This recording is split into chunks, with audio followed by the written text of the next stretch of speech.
অনেক ভালো লাগতেছে, অনেক সুখ পাইতেছি। আরে বুঝলাম না কাহিনীটাই, সন্ধ্যাবেলা তুমি কই নিয়ে যাইতেছো আমারে? কই না যে তুই বুঝোস না, তোর কাজে অফিসে নিয়ে যাইতেছি। কাজী অফিসে নিয়ে যাইতেছো মানে? নতুন করে কি আবার বিয়ে করবা নাকি?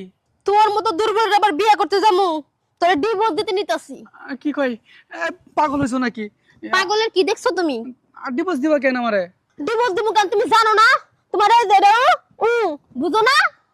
দেখো, আমার না হয় এটা দুর্বল, এই জন্য কি আমার ডিভোর্স দিয়ে দিবা? তাছাড়া এলাকায় একটা মান সম্মান আছে, আমি ডক্টরের কাছে যাবো, চিকিৎসা করুম, একদম সুস্থ হয়ে যাবো। তবু তুমি আমার ডিভোর্স দিও না বউ। তোরে আমি অনেক দেখছি, আমি আর সহ্য করতে পারতাছি না, আমার আর কোনো কিছু দেখার নাই। তোর এবার ডিভোর্স দিয়ে ছাড়বো আমি। আয় আরে বউ, মানুষে দেখলে মান সম্মান আস্তে আস্তে আস্তে এই এই ভাবি ছাড়েন তো, ছাড়েন। কি সমস্যা? জামাইকে এভাবে কলার ধরে নিয়ে যেতে কোনে? আপনার বাপের বাড়ি যেতেছে নাকি কোনে যান? না, বাপের বাড়ি না। বাপের বাড়ি যাবেন না তো কোনে নিয়ে যান?